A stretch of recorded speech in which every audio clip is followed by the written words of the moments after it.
So far we established that when the government intervenes in the markets, market prices and quantities would be changed. We established that depending on the shape of market curves, either consumers or producers share a bigger burden of the government regulation. But let's talk about the underlying changes in consumers' welfare. So in Chapter 7, we cover some basics about what welfare consumers and producers receive from participating in the market and how this well-being changes when the government intervenes.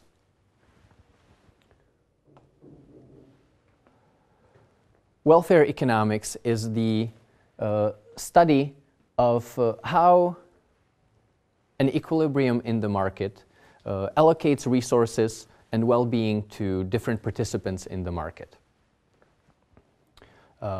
First of all, we should remember that in a marketplace, because buyers and sellers effectively decided to trade with each other, both of them have to receive some welfare from being willing to participate, to trade with each other. And we will study how exactly buyers and sellers benefit and how their welfare level compares to each other.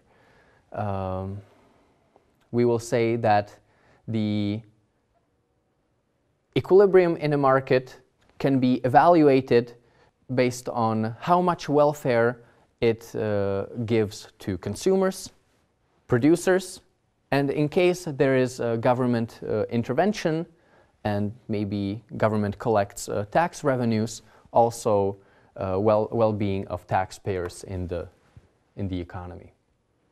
So again, let's continue reviewing what we learned so far. We said that market demand curve represents the willingness and ability of consumers to pay for a particular amount of a commodity.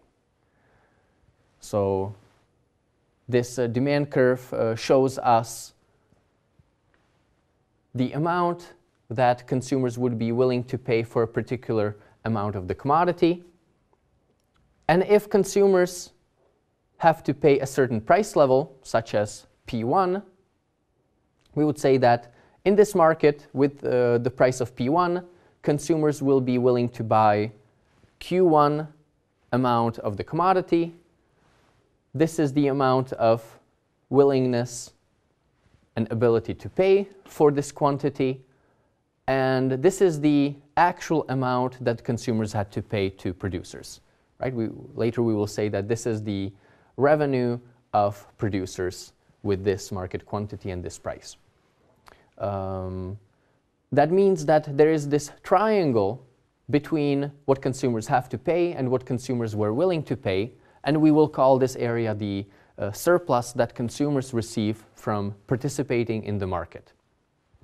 And if the price in the market changes, if it falls to P2, we would say that this surplus of consumers increases, and we can distinguish two parts by which it increases. We would realize that now the existing consumers receive greater surplus. They're still willing to pay this amount for the commodity, and they only have to pay this price level, so their surplus increases by this rectangle. In addition, there are new consumers who decided to purchase the commodity now, so there is this additional triangle, which is the surplus of new consumers of the commodity. Okay? Similarly, on the supply side, we can say that the supply curve shows us the minimum payment that producers would have to receive for a particular quantity of the product. So it's the willingness and ability to accept of producers for the commodity. And so this line shows us the minimum amount that producers would have to receive to sell particular quantity of the product. And if the price in the market is P1, we would say that producers would be willing to supply Q1 amount of the commodity. The revenues would be equal to the rectangle here. This area would be the costs, effectively the costs of production of this quantity. And we would say that producers receive a surplus equal to this triangle.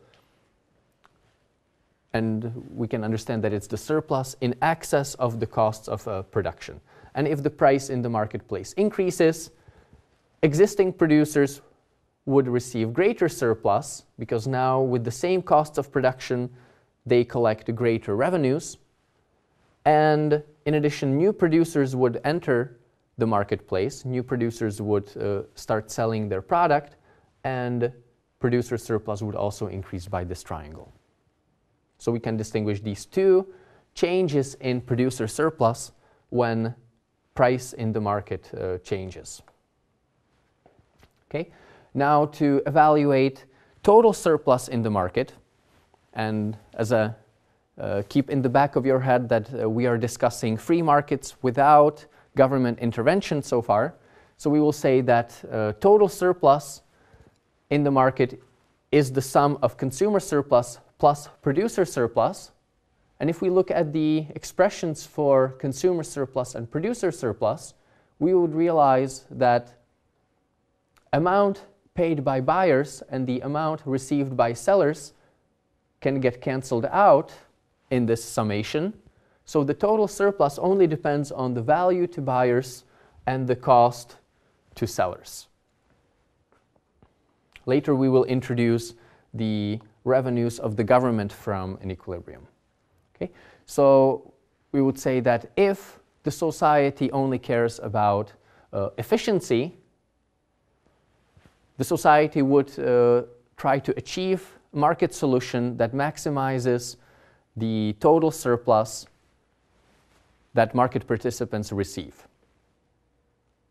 And as a side note, keep in the back of your head that efficiency might not be the only criterion that the society is after. We may also care about equity, which is the relative distribution of welfare in the society. So we may care about the relative size of consumer surplus and producers in the marketplace.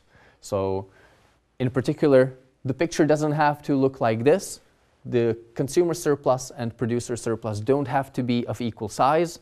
Depending on the shape of market curves, consumer surplus might be much smaller than producer surplus. And a final thought on efficiency of free markets. Remember, one of the 10 basic principles of economics was that in most situations, free market achieves the greatest welfare possible. We would say that in the equilibrium quantity, we can notice that all the units for which value to consumers is greater than cost to producers are being produced, and all the units for which value to consumers is less than costs of producers are not being produced. So all of the units that we would want the society to produce are actually being produced, and all of the units which would be inefficient to produce don't get to be produced. In that sense, we would say that if there are no complications, no market failures, free market maximizes total surplus. And here, the footnote on this comment is that in the presence of market failures, this property may not hold. The market price and market quantity might be set at a wrong level by a profit maximizing monopolist, or if some costs and benefits of production are not accounted for in the simple graph of market demand and supply, then the market solution may not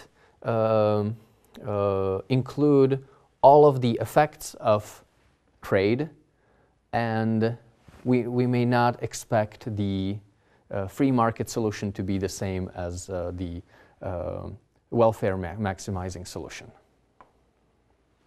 So these topics are very important for evaluation of what market equilibriums are preferred and how government regulation affects the welfare in the markets. In the next chapter, we will study what happens to consumer and producer surplus in the presence of government intervention, and you will see that in many of the chapters to come, these topics will pop up again. So please understand consumer and producer surpluses intuitively. Don't memorize the material, but understand the concepts intuitively.